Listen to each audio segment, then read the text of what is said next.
Conversations from the Zoom Room.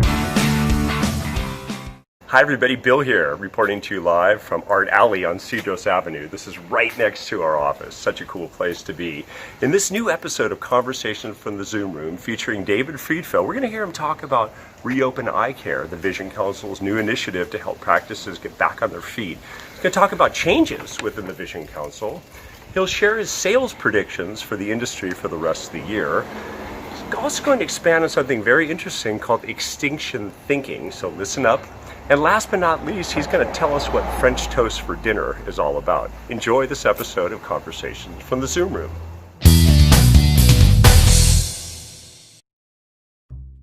What's happening, my little optical buddy? Good to see you with a big smile on your face, both of you gentlemen. So this morning I woke up, went out to my garage and noticed a lot of, this buzzing sound. And I was like, what fresh hell is this? I checked my watch, it's still 2020. So I was like, oh my God. First I thought it was murder hornets had taken over. Murder hornets? Yeah.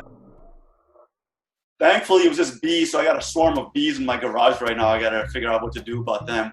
But at least they're not murder hornets, so I got that going for me, which is nice. Yeah.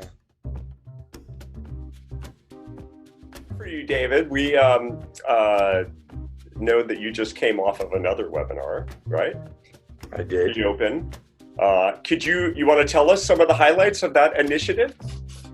Of Reopen Eye Care. Yeah, absolutely. So the way the site works right now, and as I said, it'll be improved, almost I would say on a bi-weekly basis, you can see some significant improvement. Mm-hmm. But one of the things that we have right now is an organized way of addressing content. So by example, if you wanted to get the latest data, and we have data broken down into, let's say, economic data, market data, et cetera. Mm-hmm. If you wanted to get data, you'd go to the data section and you'd be able to see updated data on a regular basis. Mm-hmm. So normally speaking, you might have to go to 3 or 4 or 5 different data sites to get all of that data. Mm-hmm. Here it's presented in that format.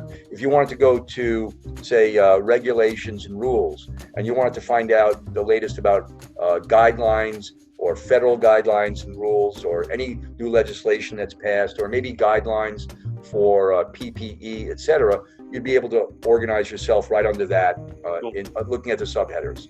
So every section will be organized that way. Mm-hmm. I think where we're going to see the next evolution is in what we would call tools and assets. So one of the tools we have now is a cash flow analysis of your organization. Mm-hmm. And that is a very, very simple tool. You plug in 3 or 4 different numbers, and then basically you're able to see where your cash flow is at the end of a time period. Mm-hmm. That type of tool, we will put 3, 4, 5 other tools on the site, so you'll be able to run your business pretty easily. And again, normally speaking, these were the things that maybe your accountant would do for you, or maybe your product manager would do for you. Any of the tools we would put on would be making your life easier. And again, in one place. It's interesting with Reopen and the Vision Council. I mean, there's obviously an opportunity for Vision Council to expand their reach, right?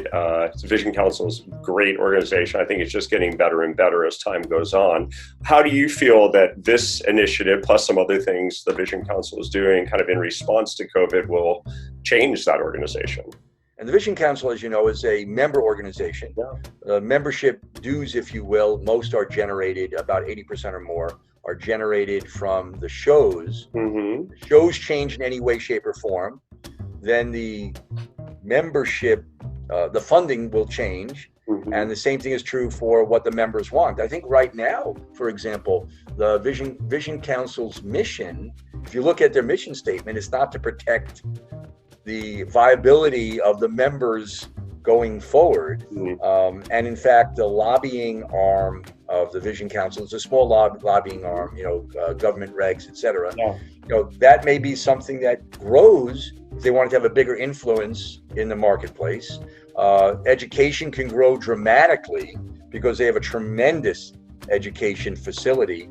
but it revolves around physical education Sure. at 2 shows. Mhm. So I would say that it wouldn't surprise me that at some point and I'm not on the board, I'm speaking as an outside person. Mhm. It wouldn't surprise me at all if the Vision Council looked within and said, hey, based on the marketplace now and based on what's going on, we may need to change some of the things we do going forward.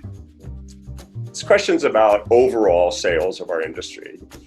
Obviously, we took a punch to the gut, closures and supply chain issues and the like. So, in your opinion, and you get out your crystal ball, how much do you think sales will be down industry-wide in 2020? The industry, as best I can tell, which means sharing information with people like me,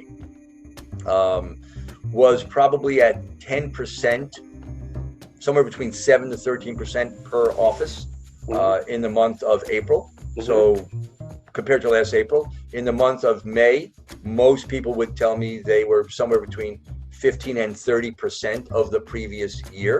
Mm-hmm. Strangely enough, the first day this week, yesterday, Mm-hmm. or actually today's Wednesday, the first 2 days of business this week are actually quite healthy for ClearVision, but I presume it's the same for a lot of other companies. Mm-hmm. So because business is now opening, Sure. so there's more regular business. So what I would say is for the month of June, most people I've spoken to, so people like ClearVision, would say 35 to 40%, Mm-hmm.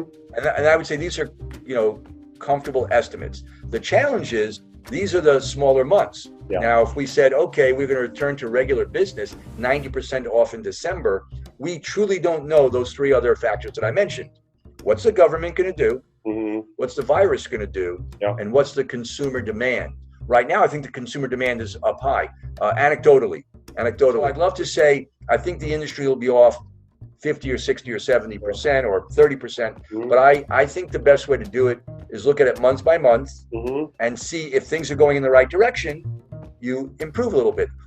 Speaking of adapting and rising to the occasion, and we move into more current events and something that was probably simmering for a long time, but somewhat unexpected. And the timing is all the protests, the riots, the violence, the looting. I wanted to get your take on this and see where your head's at on this topic. Well, there's a lot of things going on in the society generally. Yeah. So let's agree that always, whether it's in the family, whether it's in an organization, whether it's in a community or in society, there's always going to be things that are bubbling under the surface. Yeah. The current social unrest, which is a real frustration on the part of multiple groups, but obviously on the part of African Americans initially, with how the social justice system works in the United States, how policing works, how the criminal justice system works. That's been bubbling for quite a number of years and decades, in fact. But what we're seeing in the protests and movement today, if it continues, probably will be much larger a requirement for social justice. It's probably a year or 2 ago, if you recall, Occupy Wall Street. Yeah. That's one movement. Obviously, Bernie Sanders, Social Democrats, that's another movement. AOC in New York and others, it's a different movement. But they're all related, which is to say that more people in society want a bigger share of what society can provide. And at the base level for African American, it would be, I want to be able to walk down the street and feel comfortable walking down the street, and I don't want to feel uncomfortable by the color of my skin. And that's in the United States, that has to be a base level for everyone. So back on the business side of things. I'm just curious about thinking, right? We've been talking about adaptation and new ways of thinking, but I'm taking that on the flip side. What thinking do you think currently will lead to business extinction? The extinction that we would talk about is if, in fact, ECPs, that means both independent and commercial, run out of cash. Mm-hmm. Yeah. What happens if you run out of cash Mm-hmm. way before your demand comes back. And in part, our economy has been shut down. We have a 22 or $23 trillion economy that got shut down effectively for 10 weeks. On purpose, by the way. That's never happened. We went from 3.5 million people unemployed to over 40 million unemployed in 10 weeks. That's never happened. So we have one of those mass extinction opportunities or situations right now. And how do we prevent that? So in fairness, we have to look at what we have to adapt to, because if you recall from Darwin, and again, Dave Shute and I talk about this a lot, economic Darwinism would be, it's not the biggest company. It's not the fastest company per se. It's not the strongest company per se, but it's the company that adapts the most. And I think for independent eye care professionals and businesses generally, this will be about adapting to everything that we see. And the adaptation has to happen fast. We don't have 10,000 years to adapt. Yeah. What is your favorite recipe that your mother makes growing up? My favorite of what my mother made. Okay, so it may sound strange because sometimes they just say go with your first answer. So what is it that I remember? I remember my mother made great French toast. Now a lot of people that I've seen use syrup on their French toast, but my mother made French toast that was rather greasy and with lots of sugar on top, and it just was, and white bread, which I don't think I've seen white bread in my house in 30 years. But it was something that I really, really enjoyed, and crisp bacon. Now, that doesn't say a lot about my mother's cooking, because you said favorite recipe, favorite thing, but my mom was a great cook. But the first thing that came to my mind was, boy, I can't wait to have French toast for dinner. That was something that was like a treat. It's almost like dessert. Awesome. Here's another question. This is about what is an item that your wife threw away that you retrieved because you just couldn't bear to have it thrown away? If any. Oh my God. You disclose this first of all. Well, let's say this. I'm not quite a hoarder. Not quite. But I have a lot of stuff that I've collected over the years. And when you said what was something that your wife threw out that you went back and retrieved, I would tell you I have a little bit of a different story. It was a number of years ago that we were redoing the house. My sons are in their 30s now. So I would say about 20 years ago, I was away for a trip, and the house, we were doing some kind of construction in the house, and my family went downstairs and just took a lot of the stuff that I had collected and started to throw it out. So when I got home, the dumpster had already been, already gone once. And I was like furious. I was like, my entire life, you've taken my entire life. So I did go into the dumpster and try to find anything, the second dumpster now, anything that kind of reminded me of early life. And it could have been things that I gave my kids, like a little toy that I bought. You buy a McDonald's Happy Meal and there's some toy that comes with it. I would have been the guy collecting that. I was in that dumpster just finding anything. There were 8 tracks. Bill, you remember what an 8-track is? You were too young. So, 8 tracks in there, anything, nothing of value, nothing that I should have kept, but it was important to me. And my family thought I was nuts. I was very angry at the time. And since then, they've never thrown anything out without asking me, can we throw this out? Well, David, thank you so much for your time. It's been awesome chatting again. This was fun. I had a lot of fun. Listen, Bill, I felt like friends interviewing friends. Maybe I should interview you next time. I'll do the interview on you. You should. Do it anytime. Thanks so much, Dave. Talk to you soon.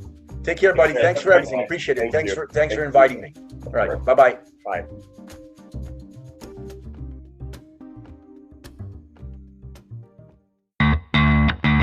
Conversations from the Zoom Room.